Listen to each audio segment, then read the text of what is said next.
Friends, मैं देवी आचार्य और मेरे YouTube चैनल में आप सभी का स्वागत है। आज मैं वीडियो लेके आई हूँ कि क्लास में शैतान बच्चों को कंट्रोल में कैसे किया जाए, यानी उन्हें काबू में कैसे किया जाए। तो चलिए वीडियो शुरू करते हैं। टिप नंबर 1, अपने आवाज को बुलंद करना यानी वोल्ट करना। हम लोग क्या होता है कि क्लास में जैसे इन करते हैं, अगर हम लोग खुद सहमे सहमे से डरे डरे से रहेंगे तो क्लास को कैसे हैंडल करेंगे। तो अपने आवाज में बुलंदगी लानी चाहिए, अपने आवाज में बुलंद होना चाहिए। जैसे कि हम क्लास में घुसे तो इस टाइप से आप बच्चों को बोल सकते हैं कि प्लीज क्वाइट, तो बच्चा शांत हो जाना चाहिए। यानी कि आपके आवाज में एक भारीपन चाहिए, ना कि चिल्लाना। खुद भी आप जाके चिल्लाओगे तो बच्चे तो चिल्लाएंगे ही, तो उसमें चिल्लाना नहीं है, अपने आवाज को बुलंद करना है।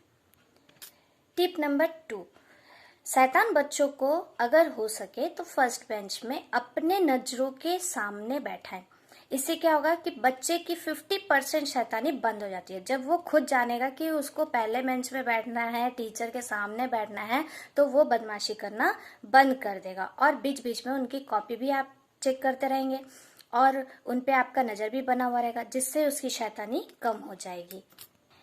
टिप नंबर 3, क्लास में डिसिप्लिन होना बहुत ही जरूरी है। क्लास में अनुशासन जब तक नहीं रहेंगे तब तक ना ही बच्चे पढ़ सकते हैं और ना ही क्लास को मेंटेन किया जा सकता है। इसलिए क्लास में डिसिप्लिन बनाए रखना बहुत ही जरूरी है, ये आपको करना ही होगा।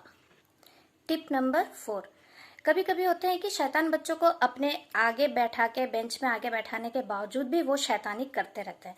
तो आप ऐसा कर सकते हैं, आप जिस सब्जेक्ट के टीचर हैं, आप कभी कभी उस बच्चे को जो बहुत ही शैतान है उन्हें बोर्ड पे बुलाएं और बोर्ड में बुलाने के बाद उन्हें कुछ इजी ही बनाने दें ताकि वो सके। आपको ये भी ध्यान रखना है कि उसको सकना चाहिए। तो वो जब वो उस चीज को कर लेगा तो फिर आप उसको एप्रिशिएट करें, वाहवाही करें क्लास में। आप ये बताएं, अरे वाह तुम ये तो बनाने सक गए, तो हम तो सोचते थे कि तुम बहुत शैतान हो, तुमसे तो हो नहीं पाएगा, पर तुमने तो बहुत अच्छे इस तरीके से बना लिया, यानी तुम बहुत अच्छे कर सकते हो, तो बाकी सब चीज भी आप तुम अच्छे से कर सकोगे। तो इससे क्या होगा कि बच्चे के मेंटल में एक पॉजिटिव थिंकिंग आ जाएगी कि नहीं, यानी मैं आज कर लिया हूं तो दूसरा चीज भी मैं कर सकूंगा। तो उसकी जो नेगेटिविटी है वो पॉजिटिव में इन होते रहेगी।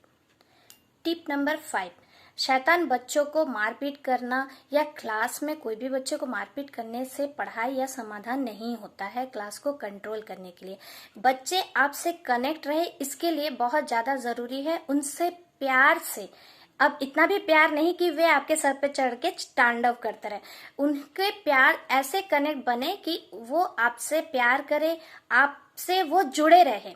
क्योंकि जब तक वो आपसे जुड़े हुए नहीं रहेंगे तो वो आप कुछ भी पढ़ा लो, कितनी भी मेहनत कर लो, वो आपकी नहीं सुनने वाले। एक कान से सुनेंगे, दूसरे कान से निकाल देंगे। तो इसलिए अच्छा है कि आप बच्चे को आपसे अच्छी तरीके से कनेक्टिविटी बनाएं, कनेक्ट कीजिए खुद से। टिप नंबर 6, कभी कभी होता है कि शैतान बच्चों को हम लोग अपनी तरीके से तो ट्रीट कर ही लेते हैं, फिर भी कुछ कुछ बच्चे होते हैं जो सुनने लायक नहीं होते हैं, वो फिर भी बदमाशी करते रहते हैं। जब आपको लगे कि बहुत ज्यादा ही ओवर हो जा रहा है तो आप उस सब्जेक्ट के अगर टीचर हैं तो आप उस क्लास के क्लास टीचर को कंप्लेन करें। अगर आप उस क्लास के क्लास टीचर ही हैं और आपका बच्चा फिर भी क्लास का बच्चा नहीं सुन रहा है तो फिर आप प्रिंसिपल कंप्लेन करें। प्रिंसिपल कंप्लेन से क्या होगा कि बच्चे को थोड़ा डर बना हुआ रहेगा कि अरे भाई प्रिंसिपल के पास कंप्लेन जाएगी तब तो मेरा खैर नहीं। ऐसे ही प्रिंसिपल से सब कोई डरता है। अगर फिर भी ना हो तो प्रिंसिपल के साथ गार्जियन कंप्लेन भी करना ना भूले, क्योंकि कभी कभी होता है कि स्कूल से अगर कंप्लेन घर जाती है तो घर के गार्जियन भी थोड़ा स्ट्रिक्टली काम करते हैं। वरना बाद में क्या होता है कि आजकल के जनरेशन के गार्जियन खुद ही आके स्कूल में टीचर्स के ऊपर ही कंप्लेन करते हैं कि मेरा बच्चा ये नहीं कर रहा है, वो नहीं कर रहा है, जो पढ़ाई में कमजोर है, टीचर लोग ध्यान नहीं देते हैं करके टीचर के ऊपर ही कंप्लेन जाता है। पर टीचर कितना मेहनत करता है क्लास में वो सिर्फ एक टीचर ही जान सकता है। और सबसे इम्पोर्टेंट बात कि टीचर को भी अपने काम में रिस्पॉन्सिबल होना होगा।